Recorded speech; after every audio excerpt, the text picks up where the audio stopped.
Hello guys, কিতা ওপরবেলা আছেন নি? আমিও ভালো আছি আপনারা দোয়ায়। আমরা গরুয়া রান্নাঘর থেকে একটা ছোটো মোটো মুরগি ফার্ম করছিলাম। এর লাগে আপনারা কইলাম একটু আপনার লগেও শেয়ার করে। আপনারাও দেখবা, আমরাও একটু নিমো। এখন কথা হয়েছে গিয়ে আপনারাও যে মুরগি ফার্ম দেখে আপনারাও উৎসাহিত হইতে আমরাও উৎসাহিত করতাম। আমরা আরও চাইয়া বড় করে করতাম।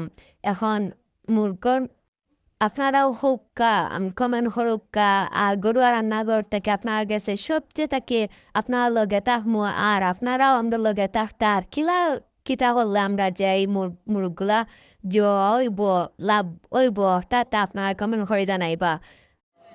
আপনারাও দেখা কি সুন্দর একটা পিঞ্জিরার মাঝে চার পাঁচটা আরো বেশি হইব যে মুরগ এগুন আমরা লইলাম গরুর গরুয়া রান্নার ঘর থেকে পক্ষ থেকে আর লাগে আপনারা হইলাম একটু দেখি আরো আছে মুরগ সাইড দিয়েও একটা আমরা যে সুন্দর প্লেস আছে এই প্লেসও আয়া আস্তে আস্তে টিকটকে হলেও টিকটক করেন বুঝছেন নি আপনারাও তো মুরগ গুরুগ আমরা সপ্তাহ আছে আরো বহুত পশু পাখি আয়া আমরা বিকালবেলা অনেক সুন্দর লাগে বিকাল টাইমে আমরা এই বাজু ন্যাচারাল ভাবে আমরা যে সুন্দর লাগে আপনারা নাইলে বুঝতেন আর বিউ কিন্তু এই মুরুগ আমরা আনছি যে মুরুগগুলাও যে আপনারা সবে শেয়ার কমেন্ট করবা আর সাবস্ক্রাইব করবা।